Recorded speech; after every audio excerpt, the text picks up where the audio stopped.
Para mediados del siglo XIX, Jíbara era una tacita de oro. ¿No me crees? Y si te cuento que la villa fue el tercer lugar de Cuba en tener su propio ferrocarril, acompáñame a descubrir estas y otras anécdotas. Esto se llama Mil Historias y comienza ya. Son mil historias de verdad. Aquí ha corrido la sangre, los muertos que se desvelan y enterradores borrachos comidos por sanguijuela. Oye, nene, mira, grita, Paqui Puqui. Ay, que yo lo vi, ay, que yo lo vi.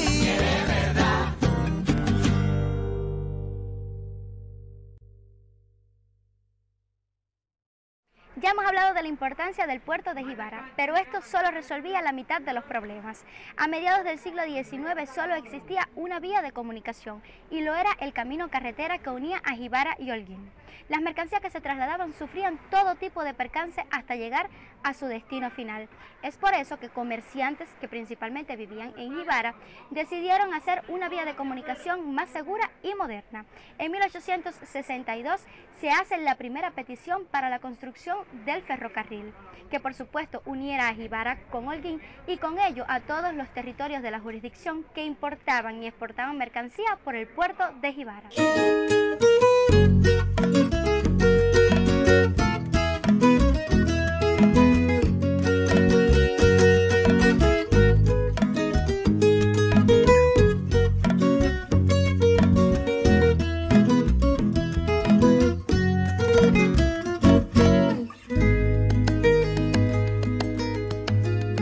Este primer intento de creación de la vía no tuvo la acogida que se esperaba por parte de las autoridades españolas, y es por eso que en 1873 se retoma la idea y es aprobada, pero tuvo que postergarse debido a que Cuba estaba atravesando por la guerra de independencia.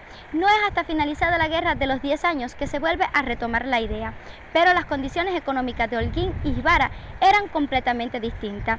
Holguín estaba arrasado por la guerra que recién había terminado, mientras que Jíbara era un bastión económico protegido y floreciente que había prosperado en plena guerra gracias a su sistema defensivo.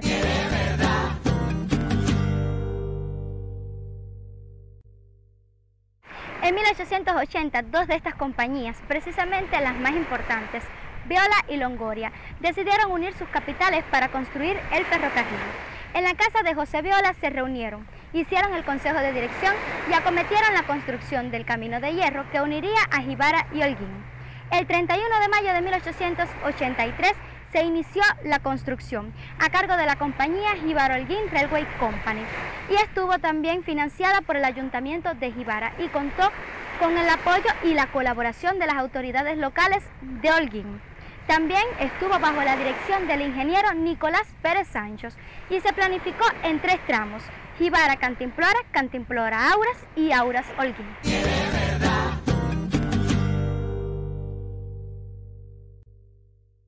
Para esta construcción se le pagó la mano de obra a negros libres, emigrantes europeos y asiáticos. Este primer tramo fue el más difícil, pues había que construir un túnel por el que atravesara la vía a la entrada de Jíbara, y es precisamente este que vemos aquí. Su construcción fue en 1883 y es donde por primera vez se utiliza dinamita en toda la zona.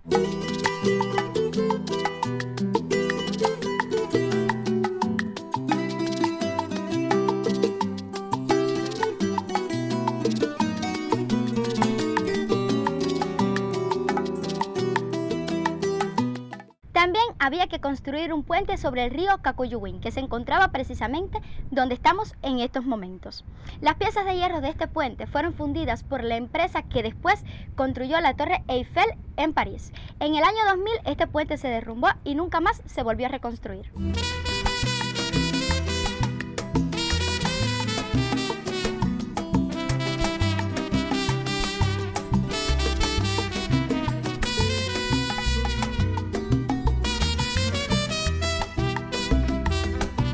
El 28 de octubre de 1885 se abre el primer tramo Jíbara-Cantimplora con unos 10 kilómetros aproximadamente, y también se abre el ramal Auras Velasco con unos 25 kilómetros aproximadamente. El 10 de febrero de 1886 se abre el segundo tramo Cantimplora-Auras y se finaliza el 11 de febrero de 1888. En abril de 1893, Jíbaro-Holguín Railway Company se extienden hasta Holguín y es el 4 de abril de 1893 que entra triunfante el primer tren a la ciudad de Holguín.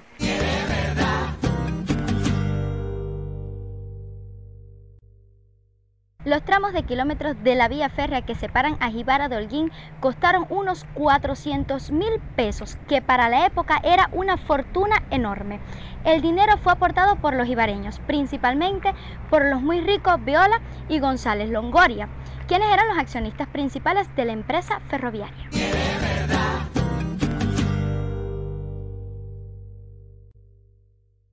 En cada uno de esos tramos se construyeron grandes y hermosas estaciones que por supuesto actualmente ya no existen. Habían dos que se consideraban de primera clase, la de Jíbara y la de Holguín. La de Holguín funciona actualmente como un taller de escultura y la de Jíbara se dice que se incendió en 1960 y por tanto se tuvo que demoler. Y ahora, mis amigos, ¿qué les parece si nos vamos hasta la casa del profe Mora para que nos hable más sobre este tema? ¡Nos fuimos! Oye. Prepárate, prepárate, prepárate, prepárate, prepárate. Cógelo.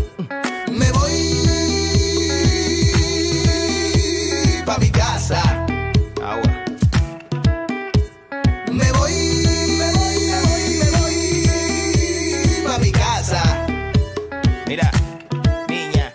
Ya estamos en la casa de nuestro profe Albert Mora. Profe, es un placer conversar con usted y gracias por darnos la bienvenida nuevamente en su casa. El placer es mío, créeme.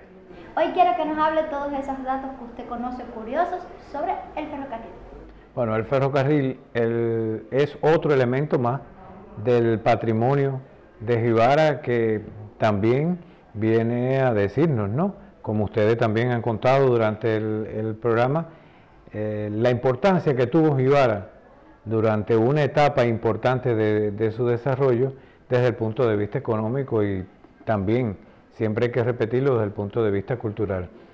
El ferrocarril siempre es un símbolo de desarrollo por lo que significa este medio de transporte. Y el hecho de que Jíbara, como ustedes bien han contado, que sea una de las primeras ciudades en Cuba que los tuviera, pues habla muy en bien, ¿no?, de todo ese desarrollo económico que tuvo Jíbara, que incluso pudo haberlo tenido antes. Lo que sucede es que la guerra de independencia, la primera guerra de independencia lo retrasa un tanto, pero incluso ya había pretensiones de hacerlo, y esto también no solamente tiene que ver con las dificultades que había con el transporte, porque no solamente era llegar al puerto, sino darle salida a partir de él, para que el puerto no fuera solo de Jíbara, sino fuera un puerto ya de toda la costa norte oriental. Y esto, que se haya tomado el ferrocarril, bueno, pues le da un valor añadido a cómo se iba comportando el territorio en el orden económico. Es hasta cierto punto lamentable, ¿no?, que las nuevas generaciones no conozcan que muchos de los lugares por donde pasan, ¿no?, son testigos de aquella obra ingenieril que es sumamente impresionante. Cuando usted ve el desarrollo del ferrocarril, las dificultades que sortió para llevar ese recorrido, todo lo que se tuvo que hacer, que incluso nos quedan testigos importantes de eso, te das cuenta que es una obra de ingeniería destacadísima en todos los sentidos. Los puentes que hubo que hacer, el mayor, el nuestro, desgraciadamente no existe, colapsó.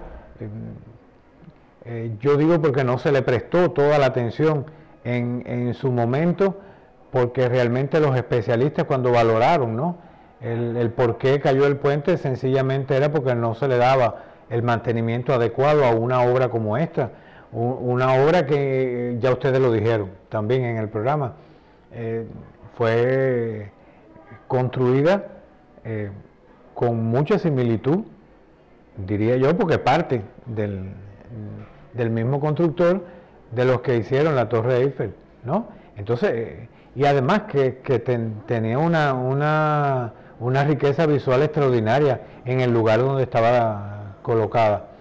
Pero también tenemos el túnel, el llamado túnel del ferrocarril. Ustedes ya contaron cómo se construyó, cómo se hizo. Durante mucho tiempo estuvimos diciendo que éramos los únicos en Cuba que teníamos. No, existen otros en Cuba, pero este tiene un valor importantísimo en ese sentido.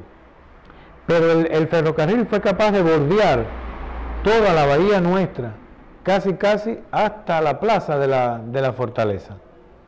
Fíjate cómo durante todo ese recorrido hubo que hacer una preparación del terreno, y a nosotros nos puede asombrar ahora que en toda esa parte aledaña a la bahía, pudiéramos decir, es inexplicable que por aquí pudiera pasar, con el ancho que tiene, pudiera pasar el ferrocarril.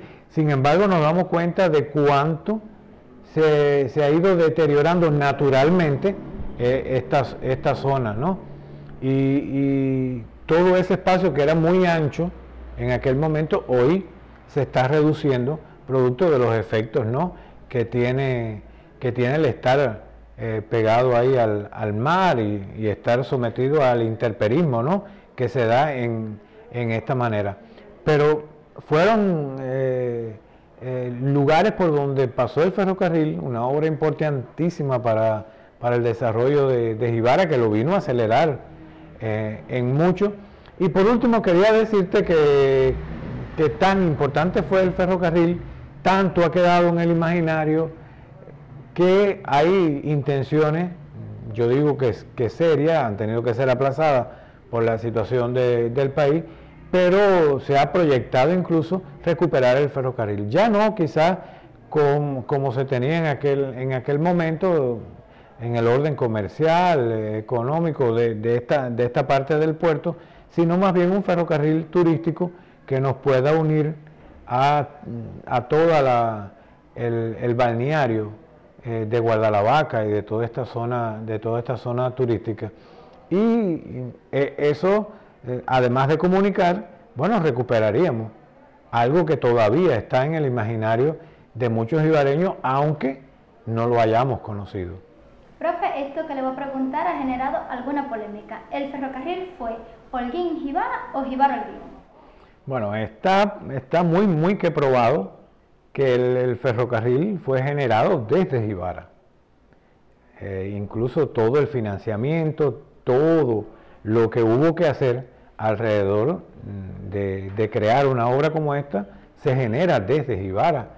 Viola, Longoria y un grupo más de comerciantes que tenían un poder y que estaban radicados acá en Jibara. Y eso dice de dónde parte una obra como esta. Pero además, ¿por dónde comenzó a construirse? Ya ustedes lo dijeron, comenzó a construirse por acá, por Jibara. Las principales obras ingenieriles estuvieron dadas en este lugar. El gran puente de hierro, ¿me entiende? El túnel del ferrocarril se dan acá. La estación de ferrocarril más importante no era la de Holguín. La de Holguín era un punto de llegada, pero el punto de partida de todo eso era precisamente acá. Además, todo lo que se generaba alrededor del puerto, ¿no?, para usar el ferrocarril como vía de comunicación. Y yo creo que ustedes pueden mostrar algunas imágenes donde siempre aparece primero la palabra Jibara-Holguín. Y esto no es solamente por el origen, sino era por la propiedad del ferrocarril. Profe, muchísimas gracias, pero ya se nos acabó el tiempo. Por lo menos yo ya tengo todas mis curiosidades resueltas con este tema del ferrocarril. Nos vemos la próxima semana. Los espero. Pa' que haya mundo y humanidad, tiene que haber de todo. Que tiene que haber de todo. Tiene que haber de todo. Gente mala y gente buena. Tiene que haber de todo. Pero pa' que haya mundo y humanidad, tiene que haber de todo. Dicen que el tonto no tiene nada, no tiene nada. Tiene que haber de todo. Gente por aquí, gente por allá, tú no sabes nada.